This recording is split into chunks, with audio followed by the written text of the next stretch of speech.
acrobatique. Higher, I hear from somewhere far down there below, from the sandy circle of the circus floor or a seat in the lowest ring of tiered chairs, plus haut, the voice I can easily discern. It's the ringmasters, the crowds, the words, now a lone one in my head. Hurl, repeating, fleet and fluttering, soaring past me up into the rafters, scattering among the trusses, vaulted arches, the cupola,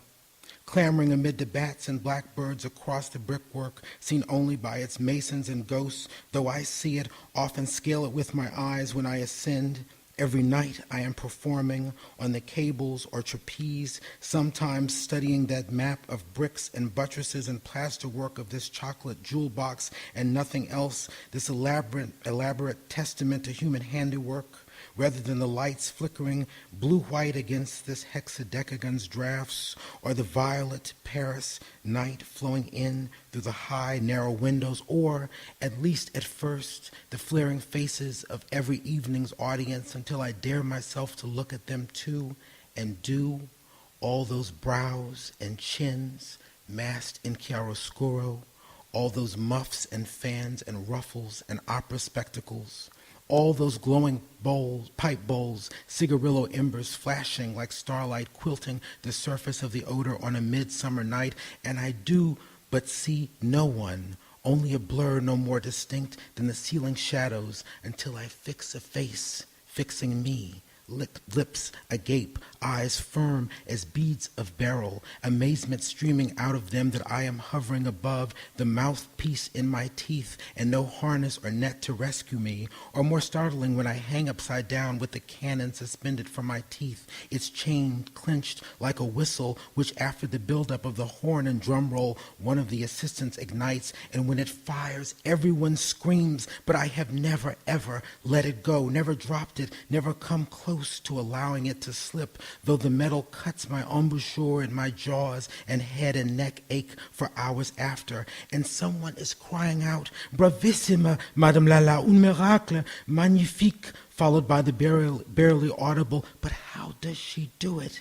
And another, "My God, it is impossible, but she is an angel," or do I hear an animal, "La mulâtresse canon, la venue noire est là, la nôtre," a marvel of nature, cheers, applause, and catcalls fire, that mouth, that body, unnatural, such strength you'd see in a monster, as I prepare for the next set of maneuvers and rest my hips and torso on the bar while the clowns caper in reprise below, awaiting my sister butterfly, Theophila, Cara la Blanche, her hand a doll's in mine, around my wrists, my ankles, our fearlessness locked together as we fly. And I think about that moment almost a year ago when a pallid, absinthe-cheeked frequenter of the local cafes ferreted his way in and asked her, as I sat beside her in the chamber where we ready ourselves and retire afterwards, about a new trick in which she spun like a corkscrew in the air before I snatched her from certain oblivion. What does it feel like to touch her? Hold on to those muscles. Do your fingers melt into that skin? His gaze never grazing hers, but grappling in its designs upon me. Do you all live together here in the Montmartre district? Can I come visit you in your lodgings? And Kyra is shivering with embarrassment as my own regard hardens to wrought iron. They say that you may be closer than sisters. Is that true? The drunkard winking, fingering his lapel and drawing his chalky digits down to the open button at the head of his fly, not once releasing his stare from me, even after I dip my kerchief in the glass of peppermint water and bring it to my tongue and arcade, letting the muscles in my throat relax as I turn away.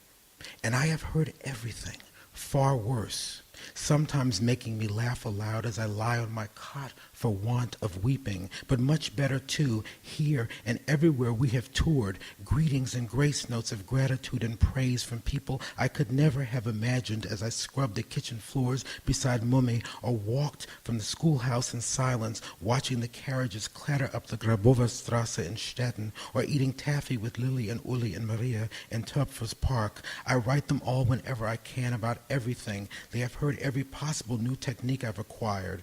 every wire I've walked, every new member of the company or employee of the Cirque Fernando, though so as not to bore them, I began to concentrate on the noteworthy things, such as how at the end of a performance last spring, May 18th, 1878, I wrote out the letter before bed. I received a peck on the cheek from elderly Monsieur Dumas fils, received a little melody with camellias from Monsieur Sanson, how I've been feted in Lisbon and Antwerp, bathed in a bath of gifted rose water and roses in London, how in Budapest a prince or count I cannot remember offered me his wizen gray palm and the castles and estates he held in it, how in Naples, that ancient southerly city, a gentleman who I was told is richer than their king handed me a pouch of velvet as light as breath, and in it sat a band of gold crowned by a sapphire.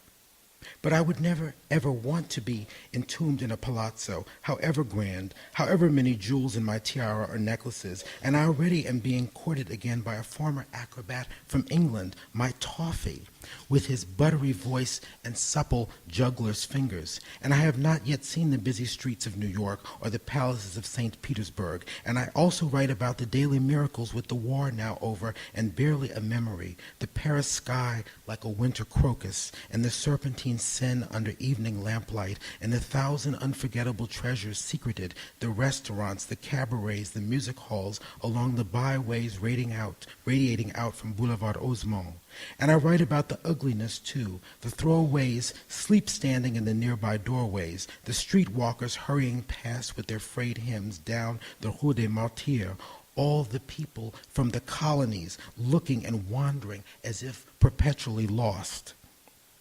So like and yet so different from the Kaiser's capitals. And I detail the indignities too, the haggling over sous and mark despite my contract, the pain that radiates throughout my collarbone, the battles to keep my costumes immaculate, acquire new ones, my inexhaustible appetite for new boots and perfumes, my hunt for the best maquillage for my complexion, pomade for my hair, the too rich soups and meat dishes and sauces and the lure of sweets on every other corner, how last fall, because of an extra heavy flow and no time to get back to my rooms, I had to stuff any gloves I could find into my tights, and only Kyra knew, and we prayed like Catholic girls to the saints that there would be no accident. There wasn't, though their letters in return never mention these bits, nor do they repeat a single word about all the other things I relate to them, how I intend to spend every waking hour in the air, to soar with the brio of a sparhawk and glide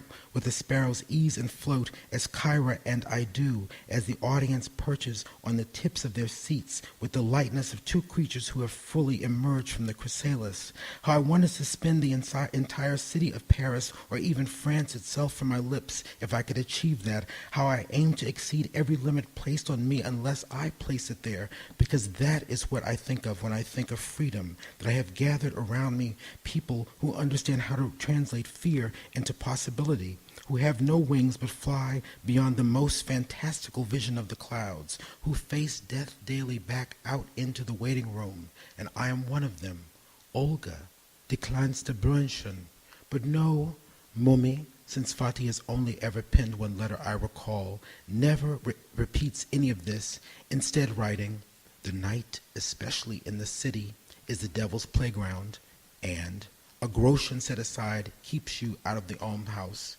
and "Remember, not only an accordion makes a pretty song," and "Don't forget your family and your Prussian." Though how could I? Whenever I hear that accent, I pause to remind myself where I am, like the night a week ago when after our performance, Jean-Michel said that several notable Parisians were waiting to meet me. One of them a poet I had never heard of, and I prefer German novels anyway.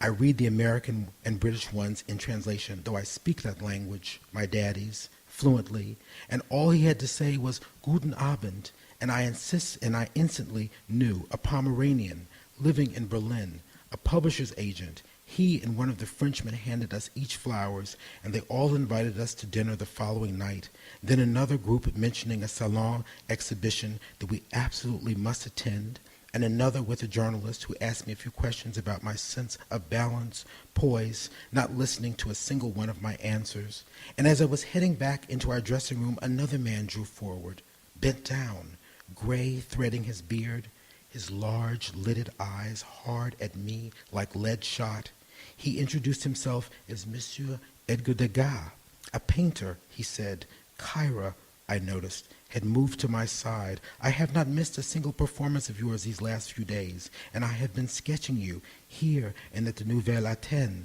And I nodded, smiling and waiting to see his drawings, saying, Merci, monsieur, ça me plaît beaucoup. But he did not show the sketches as he glanced from Kay to me and back, his eyes returning to my own. I would like to invite you to my studio on the Rue Fontaine, number 19. I will show you the drawings. I would even like to paint you, but I know they will not allow me to set up an easel here, which would be so helpful because of the complicated nature of the perspective and architecture. And I looked at Kyra, who looked at me, neither of us understanding what he was talking about. So I'll have to work from the drafts. I already have several, even in pastels. I nodded again, noting he barely blinked, his eyes pressing into me and tracing not only my outlines as if his gaze were a pencil, but my inner contours as if they themselves were wet clay. And I backed away. Oui, monsieur, I would like that. And he extended his hand, which was trembling, in it a carte de visite with his address. I will even make sure you have a chance to chat with my friend Gervex, also a painter, who is often here, and Monsieur de Goncourt. Do you know his work? He is writing a story on the circus. And I smiled and brought my palms and fingers together and assured him I would call upon him as agreed, telling myself I would bring Kyra with me.